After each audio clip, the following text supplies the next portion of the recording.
alagad, bigkasin mo ang panalangin gaya ninyo. Panginoong Yesus, akin pong nakita na mahal mo kami. Akin pong nakita, iyong ibinigay ang iyong anak. Bugtong na anak. Walang iba si Yesu Cristo. Siya po ang tagapagligtas. Kinikilala ko po ang kadahilanan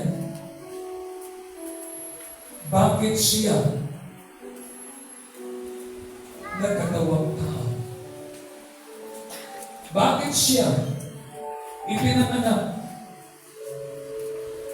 upang siya ang magdurusa ng aking mga sala. Ginawa po niya sa krus ng Kalbaryo, napako, nagdusa, namatay, nailibing, ikatlong araw, ikatlong gabi, muling nabuhay. Naiintindihan ko po, ako ay taong makasalanan. Patawarin mo po ako. Aming Diyos, pinagsisisihan ko po ang aking mga sala sa aking nagawa, nasabi, nais at naman ang kasalanan. Patawarin mo po ako. Binubuksan ko po ang aking puso. Panginoong Yesus, sinasampalatayanan kita bilang aking tagapagligtas. Tinatanggap kita. Pumasok po kayo sa aking buhay bilang aking manunubos. Salamat po sa kapatawaran ng aking mga sala. Salamat po sa buhay na walang hanggan. Salamat po sa kaligtasan. Panginoong Yesus, mahal kita. Ito po ang aking dalangin sa pangalan ni Yesus. Amen. Amen. Huwag po kayo maupo.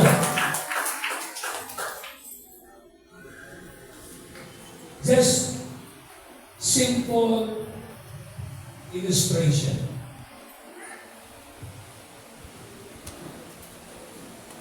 Ang sabi ng Bible, ang binigay ng Diyos Ama sa buong sangkatauhan ay ang kanyang anak. John 3:16. Sapagkat gayon na lamang ang pagsinta ng Diyos sa sanglibunan na ibinigay niya ang kanyang bugtong na anak. That is, halimbawa, ako po halimbawa lang ako ang Diyos. Ako ay binigay ko ang bugtong na anak, ang anak ko, walang iba si Jesus. Yun ba mo? As a gift. Ito si Jesus as a gift. Ang sabi ng Bible, kayo po ba'y naniniwala na ang Diyos binigay niya ang kanyang anak? Yun po yung ay naalala natin sabik ng Pasko. Yun yung ipinanganak. Ngunit hindi po siya natinig bata, kundi siya namatay sa krus para ganapin ang Dahilan, bakit siya ipinanganak? Ang mamatay para sa iyo at para sa akin. Ngayon, kung siya ay regalo ng Diyos, ang sabi niya, upang ang sino man sa kanya ay sumampalataya. Kaya po sabi ko, ako, nanalig ako sa Diyos, tumanggap ako. Kaya sabi ko, sa pamamagitan ng aking kamay kanina, pinapaalam ko na tumanggap ako kay Kristo. Pinas ko. How about it? Nag-decision ka ba? Yung nanalangin, yung prayer, sumunod po ba tayo sa prayer? Bilang pagtanggap. Sino po ang nagpasyat nanalangin, sumunod sa panalangin? Kailangan, sino? Okay. Yan. Ibig sabihin, tinanggap mo. Okay. Ibig sabihin, halimbawa, sino? Sino ang tinanggap mo? Si Jesus. Sino ang nagbigay kay Jesus? Ang Diyos. Nang iyong tanggapin si Jesus, basahin mo, ano ang nangyari sa iyo? Upang ang sino mang sa kanya sumampalataya. Nanalig ka, sabi ng Bible, hindi ka na mapapahal. Sa apoy ng impyerno, ano pa? Basahin mo siya. Kundi, may buhay na walang hanggan. Ang walang hanggan ay dalawa po. Ito ay buhay na walang hanggan, kapiling ang Diyos sa walang hanggang langit, at yung walang hanggan na ang kamatayan sa apoy ng impyerno, walang katapusan. Ang walang hanggang ito ay mararanasan mo natin pag tayo ay namatay. Habang ako't kayo'y nabubuhay, ang sabi ng Bible, hindi ka natutungo sa impyerno, may buhay na walang hanggan. So buhay ka pa, alam mo na ano ang pangako ng Diyos sa iyo. Buhay ka pa, alam mo kung saan matutungo pag ikaw ay namatay. Pag ako at kayo'y namatay, ang sabi ng Diyos, may buhay na walang hanggan. Verse 36.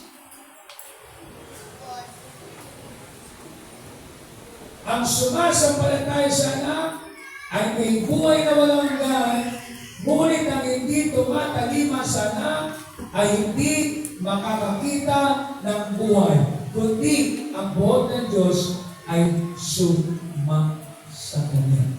Ibig pong sabihin, ang Diyos mahal niya ang lahat.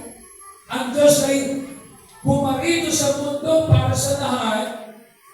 Ang Diyos binibigyan niya ng buhay na walang hanggan. Ang sumasampalataya, tumatanggap sa Kanya. Kung hindi sumasampalataya at hindi tumatanggap kay Kristo, hindi po. Kaya sabi ko sa inyo, kung binigyan ako ng Diyos na buhay na walang hanggan, ito po yung pinaka-best gift. So ngayon, kung tinanggap mo si Kristo bilang iyong sarili na kapagligtas, sakasakali na ako o kayo ay darating ka sa kamatayan kung may buhay na walang hanggan, pag namatay ka sa landong. This is not my promise. This is the promise of our Father in heaven who gave His only begotten Son. Binigay ang kanyang anak, sinisiguro niya sa iyo na kung ikaw ay tatanggap at mananalig kay Kristo na matay, na pako sa krus na matay, nagdusa, may buhay na walang hanggan. Kapatid, mamamahal natin Kristo. Kung ang Pasko sineselebrate mo at hindi mo tinatanggap ang regalo ng Diyos, regalo ng iba ang tanggap ka ng dito sa lupa, mayroon ka. Pero yung tinanggap mo ang Panginoon sa langit, ang benepisyo ng ating dalong tinanggap. So ngayon po, ikaw po ang magsabi. Sa 25, darating ang December 25, salamat Panginoon. Tunay na relasyon ang mayroon ko sa iyo. Naipanganak ka sa sabsaban, halos 2,000 taon na, naipanganak ka naman sa puso ko ngayong araw. Congratulations na nag-design kung ano